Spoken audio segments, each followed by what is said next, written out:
And I want to talk to y'all today about character, but most importantly, though, about embracing the process. So y'all got a pen and paper around there? And write down embrace the process. That's the name. I want understand. I mean, you don't have to take notes. It's up to you. You know, you don't have to write nothing down either, because I never was a note taker either until it came down to me wanting to know or want to recall some things I done learned about, or something that might stand out to me. Because writing something down creates muscle memory, believe it or not. When you write it down, it actually helps you remember more than just seeing or talking about it or whatever. Seeing is one thing, but if you wrote it down, now you got muscle memory of putting it on paper. Believe it or not, so I used to rap, right? So a lot of things came down through the pen that I couldn't believe I even talked about, just like when writing a book. A lot of things came out by writing it, and I got to put it out on paper, and I was able to see it, and it would create that muscle memory of remembering. Oh, I remember that time, I can recall that. So I want y'all to write down, embrace the process, or that's the name of it. But I want you to understand it's a process to everything. Everything comes with timing. And in today's time, society, everything happens so fast at times. It seems like it happened overnight for a lot of people, right? Take Gunna, for example, not the one we're looking at, but the actual musician. We think he might have came on overnight if you just not seen him, you know. But if you look at in the past, he actually was rapping back in middle school, high school, doing more of a positive message type stuff, talking about education. But he been doing it for years, and all the time we've been putting in time for years. And when people actually see us get our food truck, or people actually see us become a manager at some store or write our first book, they think it just happened overnight. Desmond didn't get to where he's at overnight. And believe it or not, success is what you make it, right? Desmond, to me, is a successful individual. Desmond may not believe that, but Desmond broke through all the barriers and statistics that's out there in front of him from being from Walter P. If you actually listen to Desmond's story, if y'all ever learned about Desmond, do y'all even know anything about Desmond at all? No, he can't hoop. Yeah, we know he can't hoop. We know he tall. Yeah, well, me and Dre going to share our story with them over the next few weeks. Well, when you do it, you probably don't even know. If you look at him, you don't think nothing about it. But this dude has multiple obstacles that was been in his way, even to this day. But you never wouldn't see it. The dude's an overcomer. Dre the same way. Dre, believe it or not, he from all over the country. His daddy was in the service. But you would never know the upbringing that he may have had, the struggles he may have gone through if you see him today. Everything's a process. Same thing with each one of you guys. So everything comes with process and comes with time. And I just want people to remember that. There's nothing worse to getting somewhere before it's time for you to be there. So when I break it, what I mean by that, break it down. Think about anybody you may know that may have blown up fast, but then they fell down hard. Anybody know anybody like that? Any stories? It don't matter if it's a celebrity or not, where someone just came to the top and like, man, dude fell off. Or they may have gotten there beforehand and they didn't need to be there, and then next thing you know, it backfired on them. You know, look at that. Look at the girl that just committed suicide. Yeah, the news reporter. Yeah, she was a news reporter, former Miss USA. She was 30 years old, and from the outside looking in, it looked like, you know, she had everything she ever wanted, got it all going on. Man, and she committed suicide by jumping off of a building in Manhattan. Yeah. That broke my heart. She was bad. Yeah, and everybody say how cold, how beautiful you are. Oh, she's beautiful. She's beautiful. Not knowing that everybody has a story. Even though we know that. I swear, I think that she would have met Desmond Dog. She would have told him to unzipping that fake muscle shirt he got on. All those fake muscles he got. But what I'm saying, everything come with a process, though. Everything come with time. And if we get there too early, it's like giving somebody money they shouldn't have had it in the first place. You give somebody some money, and then next thing you know, they blow it. Like, prime example, a lot of the lottery winners always end up being broke 2 to 4 years after they get the money. Why is that? Because they couldn't manage the money when they was poor. Exactly. They're not used to, good job. They're not used to having that already. So why would you, if you got a food truck right now, Life of the Party, if you got a food truck right now, would you consider yourself, do you think you'd be able to run it properly? I'm not gonna lie to you. Not yet. I feel like I don't got the experience to do that yet. So why would people want to always rush it then to get there sooner? They think they're 18, 19 years old. Man, I should be there by now. So-and-so got it. Why can't I get it? Yeah. Why is that? If we know, if we don't have the steps, now that's wisdom right there. So shout out to y'all about that. Having wisdom. Shout out to you.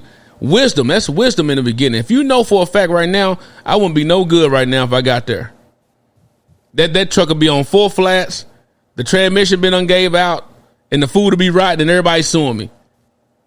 I mean, what benefit would it be to get it if you know you're not ready yet? What happened is we all oftentimes think we should be there already, and then we get it, and we end up just putting it in the ground, and we can't bounce back from it. So now we rush the process. I'm going to tell y'all about this story. You ever heard of the guy named Joseph in the Bible? Yes, sir. All right, so do y'all got Bibles around there? You don't have to pull it up right now. I'm going to tell you this, but it starts in Genesis 37. Now, Joseph was a guy that was considered to be a dreamer, which we all have dreams, right? All three of you guys told us that basically you had dreams. Gunner's still figuring it out right now. These other two talking about, hey, man, I love to be able to do something with kids. The other one saying, I love to be able to do something with cooking. That's my thing. Gunner, he loved to write. And we're going to pull it out, and we're going to help him get there of building and writing his first book. But Joseph didn't understand the importance of reading a room. Y'all understand that term, reading a room?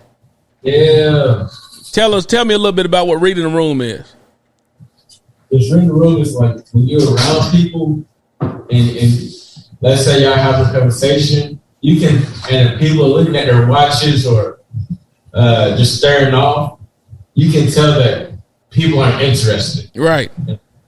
They're ready to leave. Or you going somewhere and start talking crazy about something like, dude, that's not the place. Why are you talking about that right now? You're talking about smashing somebody today, and we at church. Yeah, I was like, somebody come to church bumping gunner. Yeah, bumping gunner at church. It's not the time for it. It's not the place for it. So, all right, go ahead. So, reading the room. Joseph, unfortunately, didn't understand the importance of reading the room. So, Joseph dreaming, having a vision, he went to go tell his brothers who was already hating on him. Because they found out that their daddy, who is a lot of brothers and some sisters, but his daddy loved Joseph a lot. Gave him a special jacket, basically, a special cloak. Hey, here, man, you got the nice jacket. So he decided he gonna go ahead and start telling everybody about his story. Say, hey, y'all look at this. Hey, let me tell you about this dream I had. His brothers and them like, okay, what now? They already mad at him. They don't like him as it is. Hey, man, I got a dream that y'all gonna be bowing down to me. I got a dream I'm gonna be better than all y'all. I'm gonna have more. Matter of fact, I'm gonna have so much more. Y'all gonna be coming to me. Now, how would that sound if you don't like somebody as it is? He a pump. He flexing. Yeah. He reflexing, doing all that type of stuff. He doing all. Hold on a second. Let's go tell mama about this and daddy about this. So they went to go tell their dad, hey, man, let me tell you about what Joseph talking about, bruh. Joseph talking about he going to be better than all of us. We're going to be coming to him. Joseph didn't read the room. They wasn't trying to hear that vision. Sometimes what we do is we go tell a lot of our friends about our food truck idea. We go tell our friends, I love to write stories and I like to write poems. I like to do all this. So they go take your notebook and show it out to everybody else. They go say, hey, man, you know Jay going to college, right? Who he think he is? He ain't no better than nobody else. He just light skinned. You follow what I'm saying? Nothing wrong with that, but they just start talking bad. So they went back to the daddy. The daddy went to Joseph and said, who do you think? You think you better than all of us, even me and your mama? I'm just telling you the vision, Dad. That's what I got going on. So they all let that pass. Now, if someone hating on you and don't like you already and you flexing a lot, they already scheming against you, right? So Joseph go out to his brothers, try to find his brothers. because they was out one day chilling, and his daddy said, you know, go get your brothers for me. He said, okay, I'm going to go get them for you. He went out there. The brother said, here come Joseph. They already scheming on him. I hate that dude. Let's kill him. They done went to the next point of committing murder. One brother said, no, man, what we're going to do is put him in this hole over here and let him stay in there. Now, what we're going to do is just make everybody not like him and put some bad posts out about him. Put out that scheming picture he did where he sent that girl that pic. Well, let's just do that, make him look bad. They did that. They put him down the hole. Then they end up selling him off to slavery, right? They went out and told his ops about him. blocking them. Go get him. Y'all follow me? I'm trying to make it current, but we trying to follow around. They went to go do that. They put him out, sold into slavery. Now Joseph, who had a vision, who's a dreamer, who didn't read the room, told his brothers and them about his story, about his vision. They end up putting him off into the ops' hands. And now he in the ops' hands, now everybody got him, and now he's all of a sudden in some situation. He in slavery altogether. They say, okay then, but God's favor is on him. So if you got a plan in your life, if Desmond got a plan on his life, no matter what happened, no matter what's going on around him, if Jay got a purpose on his life, no matter what's going on around him, he's going to still have favor regardless. How often have we seen somebody, they got situations going on with them, but it seems like they always keep winning? Tom Brady got traded, right? To Tampa Bay. I don't know if y'all watch football or not. They thought that he couldn't win without Belichick. Wrong. Talking bad on his name. Talking bad about him. He ain't what we thought he was at all. Look, he ain't gonna be able to do it. He go down there in obscurity in a place that's brand new and win a championship the first year. Peyton Manning, which everybody in Knoxville know who Peyton is, even if you're a baby. Left Indianapolis, they told him, hey man, you can't play no more. Your neck, the dude got a big head and he got a long neck. Hey man, your neck ain't gonna be able to hold up with all this stuff. He go to Denver, change the whole program around. Why is that happening? He got favor on him apparently. Think about any time you done went through some stuff where it's like, I can't get out of this. And all of a sudden you continue to keep making out of it. Gunner was in children's home. Probably had all type of issues against him, all type of stereotypes against him. Look where he at today. That's a success to me. Y'all follow me? So this dude down here, he enslaved and whatever, but end up becoming in charge of everything. But then some distractions come. And in this story of Joseph apparently had his boss's wife trying to get at him. Do y'all know this part? Yep. He in command of everything. The guy, the manager said, "Don't worry about it, man. You can have anything you want in here, but my girl. You can have anything you want in here." His woman come out of him. See the pool boy with his shirt off, looking like Desmond, got a little 6-pack going on. When Devin look in the summer, Desmond always trying to take his shirt off though. For what? They got an A shirt on. Ain't that right, Drake? Had a beater on, trying to show off his muscles. That's a lie. That's a whole lie. Some people can say, "What you do to work out?" Oh man, all I do is push-ups, man. That's all I do is push-ups, sit-ups, doing all that jailhouse workout.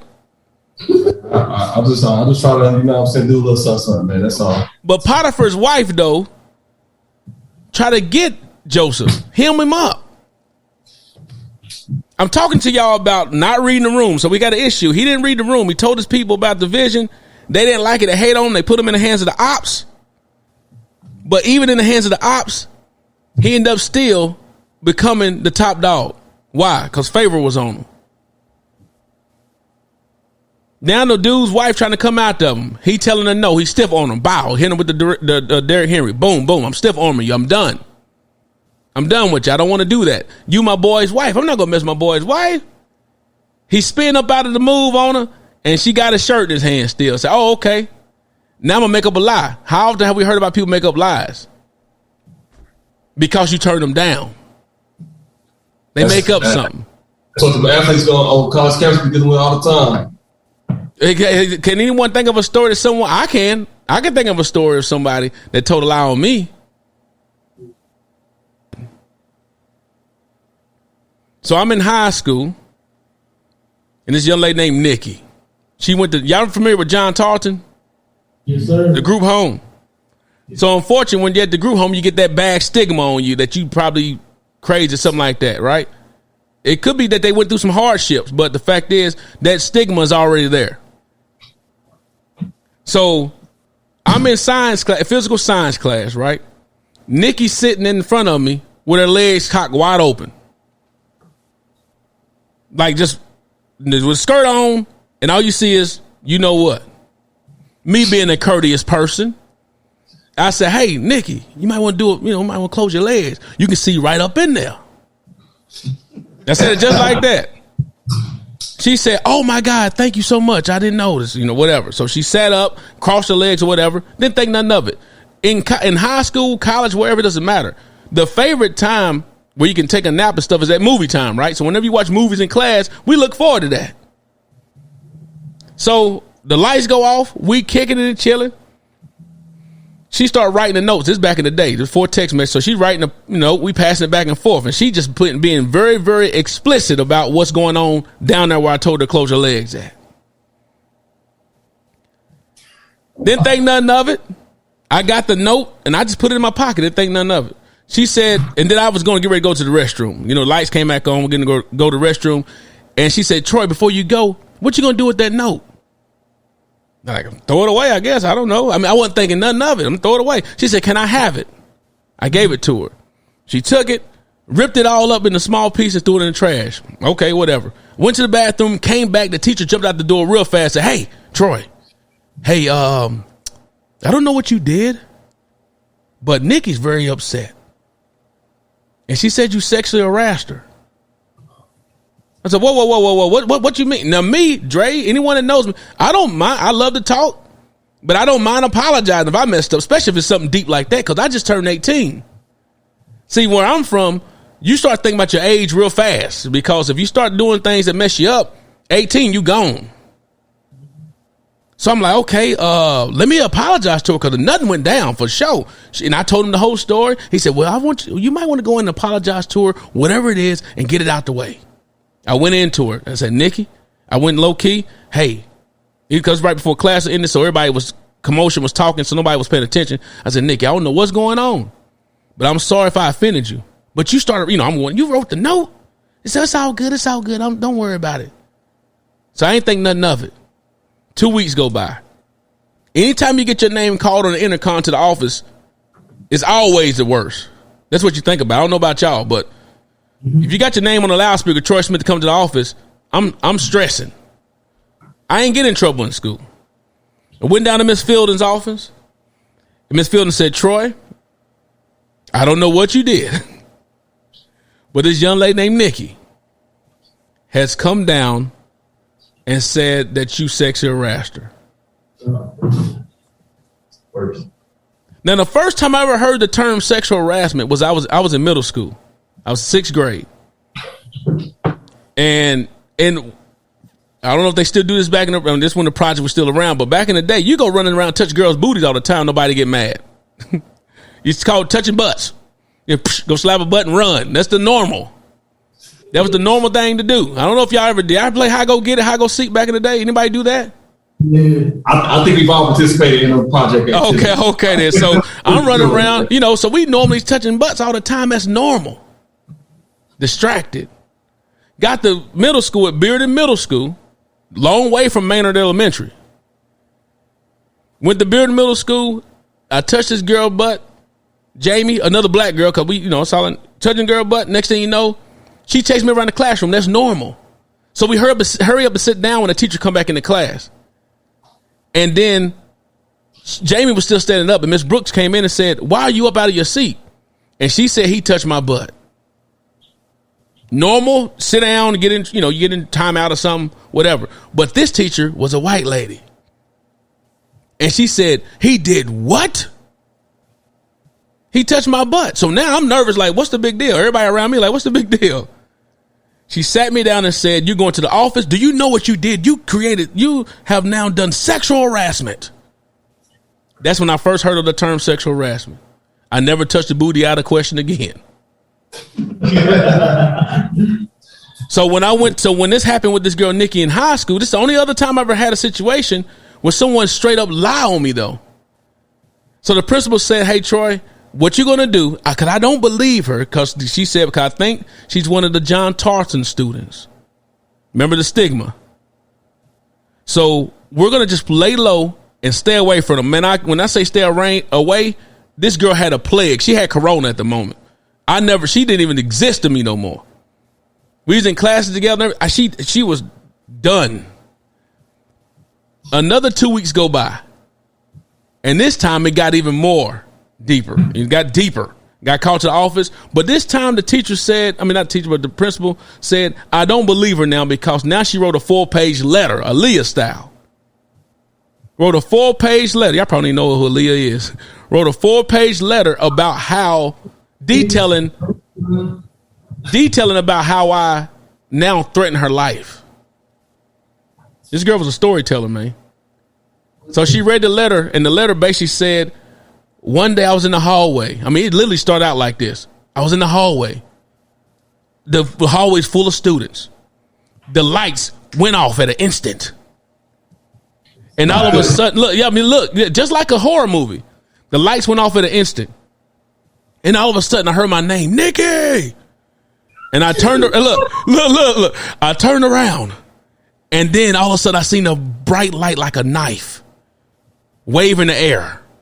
And then all of a sudden, the lights came back on. Troy disappeared. Wow. So she did all of that. So what I'm saying is, I had a moment where people done lied. So we'll never go back to Joseph's story. Joseph's story is in this dude's house. He's a top dog. This dude's wife want him to smash, or let's say adult wrestle with her. He say no. He spin move on her, hit her with the Derrick Henry, and leave his shirt in the room. Now she's saying, oh, I got to make up something now, because now she's been denied. See, that girl wrote me that letter. I was denying her. I didn't want nothing what she had to offer. But since I denied her, now she's embarrassed, and now she got to lie on me.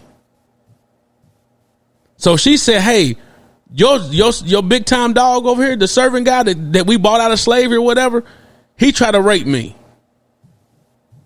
He tried to have a game with me, is what the Bible says. He tried to do a game with me or whatever. So at that moment, who you going to believe? If your wife come to you or your girl come to you and say, if your Spanish singer Rita come to you and say, hey man, dude did this to me, you going to probably believe her. She might shoot him on her own.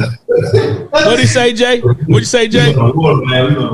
Yeah, see, we're going to go to fight. We're going to war. Like, yeah, that ain't happening. You touch my girl. Right, Gunner? If your girl came to you, if your girl do you got a girl? No, does anybody got any dudes? I won't mess nothing up. I'm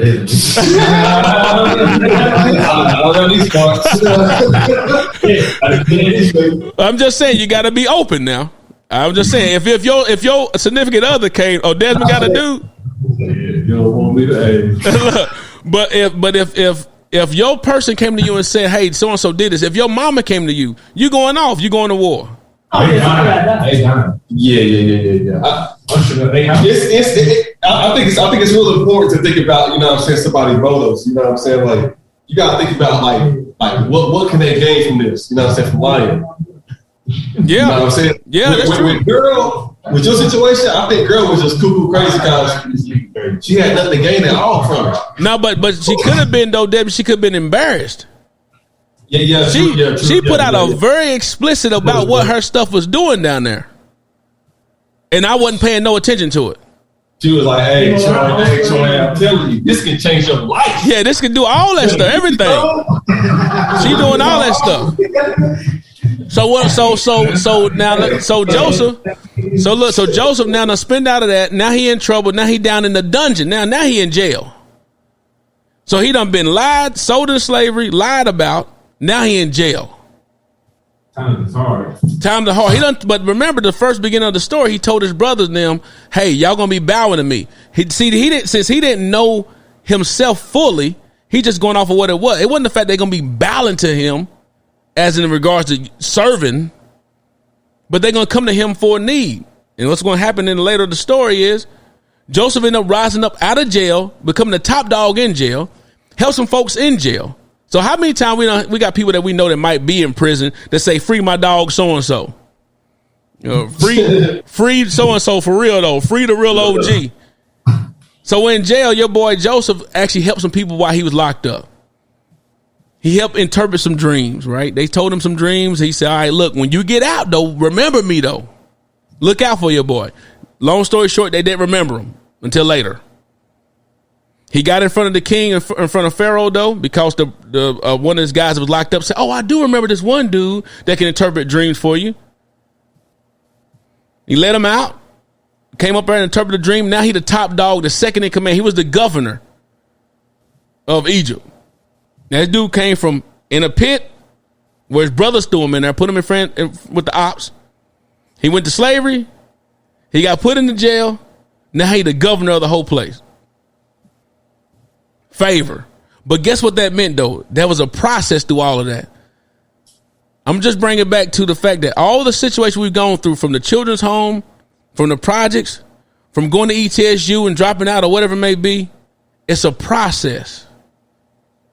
Everything comes with time, because like my guy Life of the Party said, if I get my truck today, I probably will run it into the ground, basically. Because I don't think I'm ready just yet. That's wisdom. If Joseph would have got to where he thought he was going to be before that, it probably would have been a catastrophic issue. But since he actually went through all those processes, since Desmond went through all those things throughout life, since Drake went through all those things throughout life, to put him where he is now, it came with a process. Now he can actually manage it.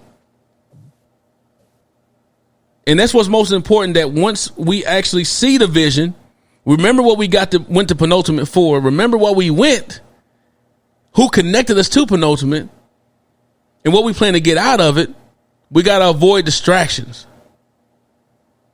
Outside distractions. At the end of that story, Joseph ended up having his brothers happen to come to him, and he forgave them, though. So sometimes when we have haters that don't see our vision, because remember, the reason why it's your vision is yours. So everybody don't have to believe it. Everybody don't have to believe in your dream of having a penultimate program. Everybody don't have to believe that you need to have your own food truck and take care and let some of your proceeds go to helping out kids. Everybody not supposed to be, they're supposed to believe that, because it's not their vision, it's yours. Right? So now we got our vision, and while we're there, now the next thing we need to do is to keep that vision in mind and to keep moving forward, understand it's a process to everything. So I'm going to give y'all three key things to concentrate on to understand and embracing the process. And I'm going to give you a bonus too. But we're going back to the story of Joseph and going back to the story with what I've gone through and whatever story you may have gone through. But you got to remember why you're here. You got to remember your vision and why you decided to come to penultimate. With that being said, can that vision be fulfilled through penultimate? And the only way you're going to find out is by actually going wholeheartedly in the program.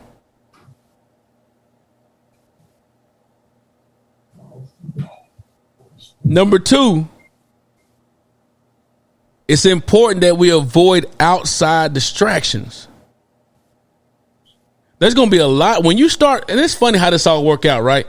When you decide to do something right, it just seems like everything wrong start to come out the woodworks. Right or wrong? Big facts. When I first got into church or saved or whatever you want to call it, when I first really got serious about following Christ or being a godly person, everybody I wanted to knock down, all of a sudden start coming out the woodwork. Do y'all know what knockdown what that mean? Let me tell you a little bit about my story a little bit. Now, I've never been a criminal, never been really a bad person. But adult wrestling was my thing.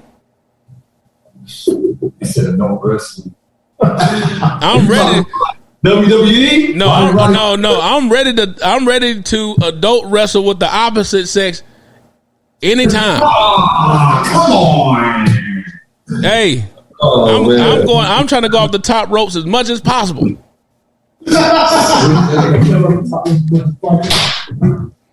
Look, slapping bellies. That was my thing to do, man. So when I was 11 years old, the first time I slapped some bellies. That was normal, and I didn't lose it. I gave it away. You know, people say they lost their virginity or something. No, I gave it up. Take it from me. What'd you say? I said, take it from me. Yeah, no, he take from me. But the thing, so my thing was, that's what I was doing. I had a scare about having a kid when I was 15. But what's interesting is that if I did have a kid at 15, I would just be following in the footsteps of my mom and my daddy. My daddy had 3 kids by 17 years old. My mama was pregnant with me at 15.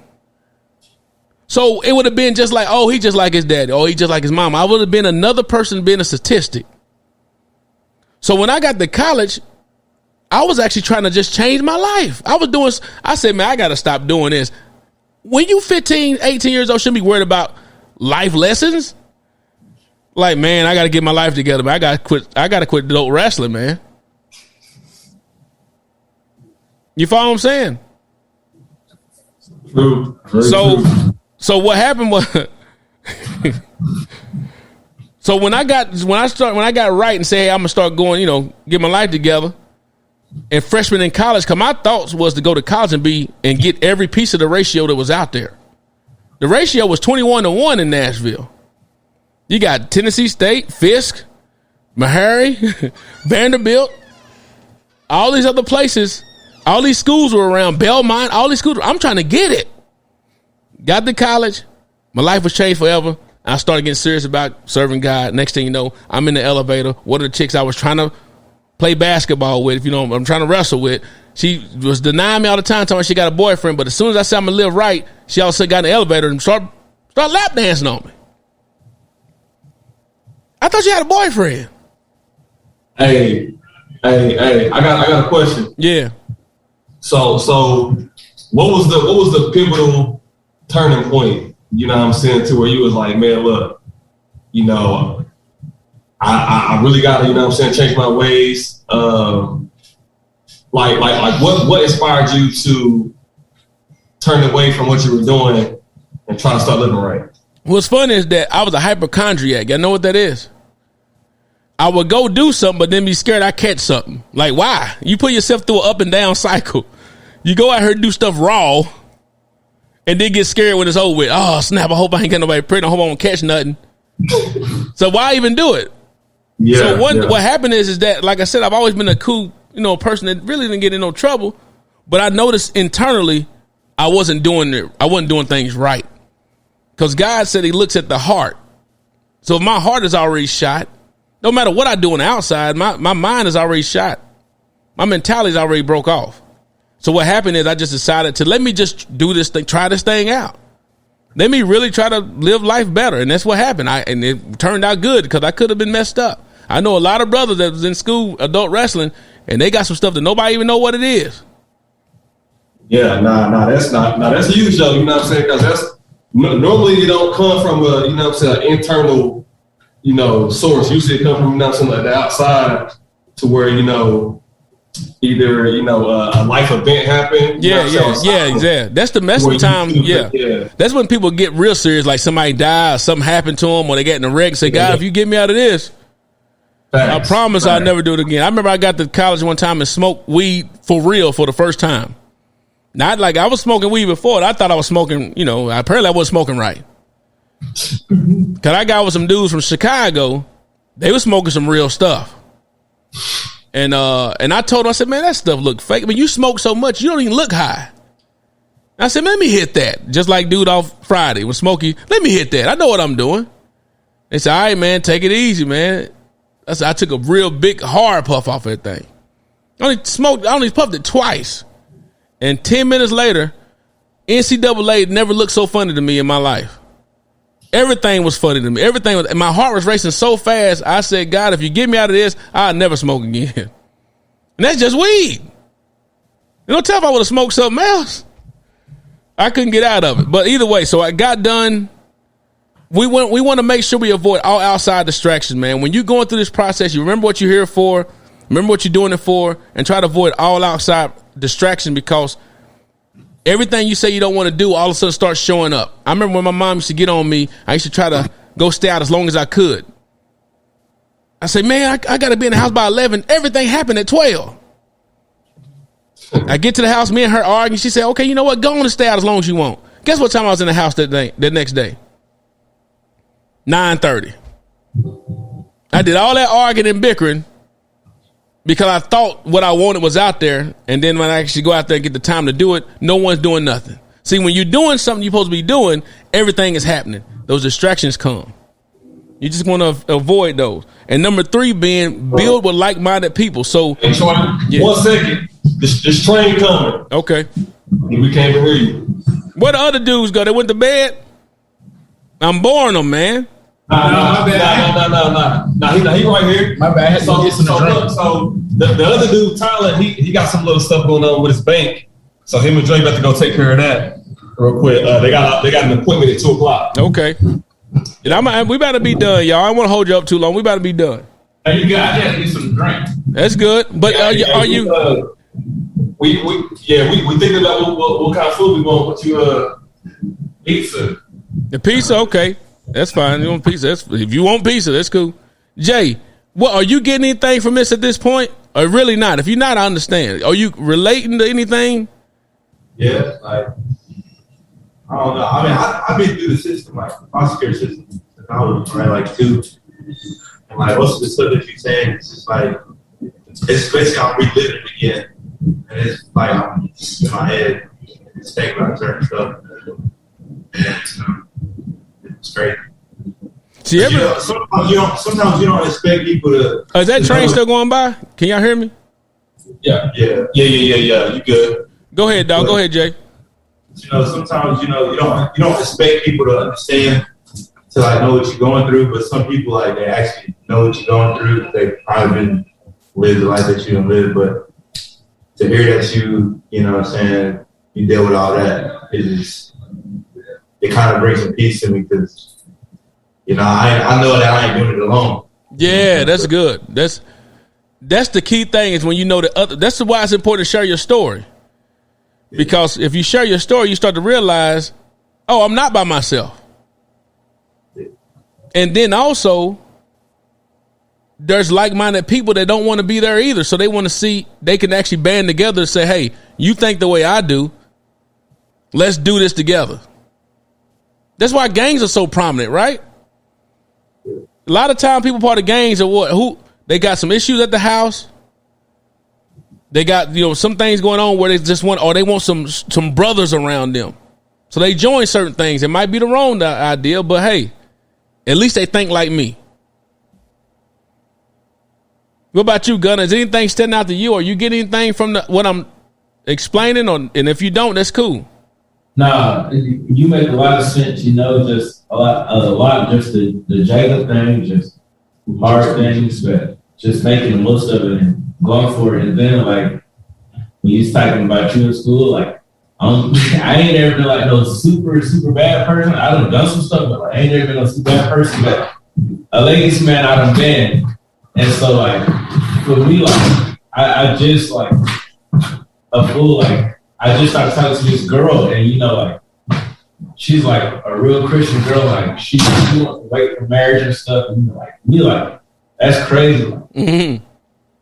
I don't know too many girls that actually waited for marriage. Like that's like something different. Like I don't know. I can tell you 2 people that have though. My wife and Dre's wife. That's insane.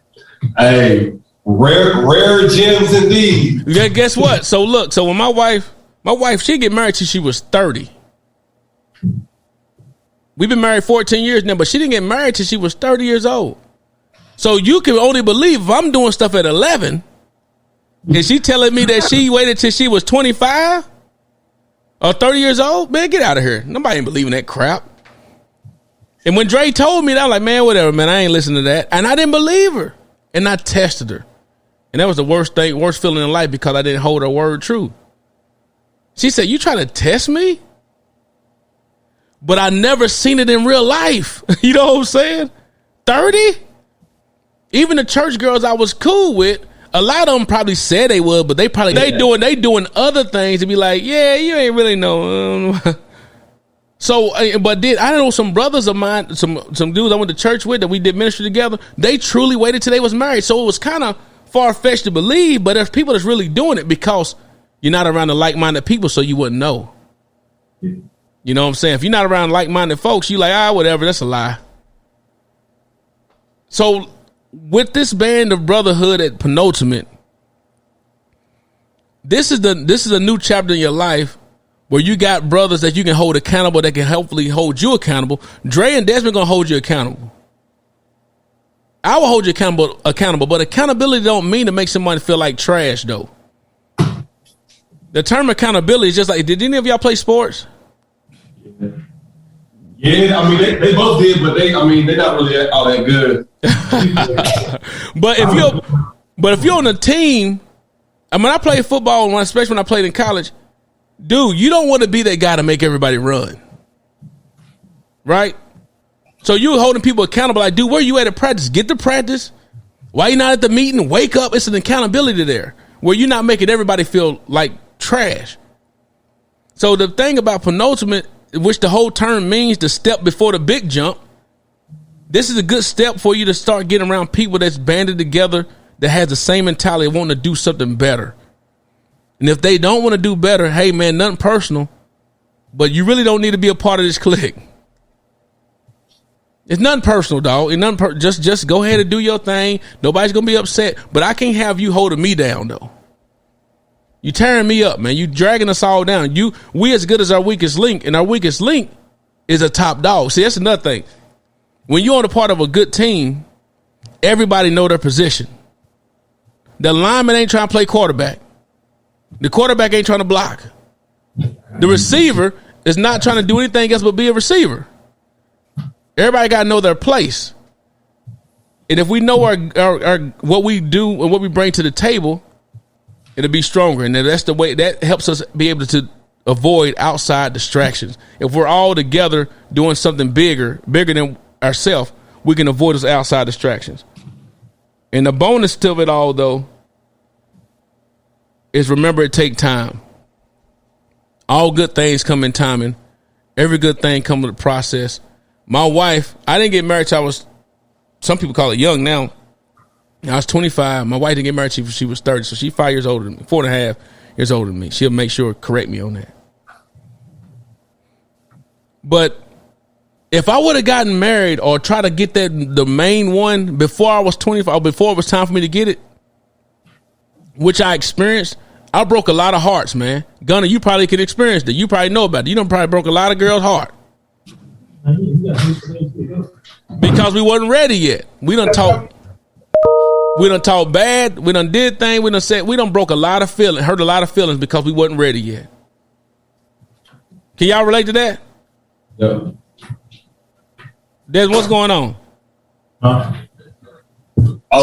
You got. I was talking to Tyler. You got to head out. All right, then. But that was the main thing, though, man. So number one being remember why you're here. Remember the vision. But then also remember read the room, though. In this room. Hey, Troy. Yeah. Real quick, I'm just going to tell you something. I got to take Tyler Ben to the bank. He had a little situation. Yeah. And the banker said we could come back at 2. Sorry, I got to run out. Ain't no disrespect to you, though. You feel me? Yeah, you already did it. But Desmond already told me. I'm just playing with you. Desmond already told me, dog. You good. Oh, he did? Yeah, Desmond is the man. Desmond, you ain't even on the screen, though. Nah, he good. Dre, don't move it. Oh, you mess. Don't mess with it. He good. But Dre, right, they say they want a pizza, though, man. So, y'all want that pizza in the oven or do you want the pizza delivered? You know that Papa Murphy stuff and all that. Hey, y'all some non-hungry folk, ain't you? We get some there everybody can eat. I'm trying to think. Y'all don't eat pizza? Yeah, I don't eat a lot of things. Yeah, he don't eat a lot of bread. Oh, did you just say pizza? Yeah, nah. Oh, what you want, man? What y'all all want? Y'all. Let me finish this part up and we done. So remember the 3 keys in that bonus. Remember the vision, aka read the room though. So you got a good room of folks here that know what you want to do. Build with them. Avoid outside distraction. The way you do that is number 3. Build with like-minded people. If y'all all got the idea of doing the things right, if y'all all know what each other's vision is, y'all going to be able to help each other get to that part. Get there, right? And then the bonus part, though, is remember everything comes with timing. Embrace the process. It's a process. If you get there too soon, it can be detrimental. It can be a wreck. So let the process work itself out. Joshua didn't become the top dog from that vision he had until he was 30 years old. 30. If Jesus didn't start doing his ministry until he was 30. What if he would have started at 12? He was already doing little small stuff here and there, but he wasn't ready yet, though. You can't be the president of the United States till you're 35. You know people being 80. But you experience life. You go through things, man. So let the process work itself out, though. And that's all I want to make sure y'all got that, man. I appreciate y'all letting me come and just share some time with you. Hopefully to hear more of y'all's story. And I hope y'all tell each other your story. There's no judgment. Y'all 3 basically got similar stories. Desmond got similar stories. He, get to know each other, man, and build with them and help each other grow where they are. Let them do their thing. You do your thing, and we're going to grow together. All right, then.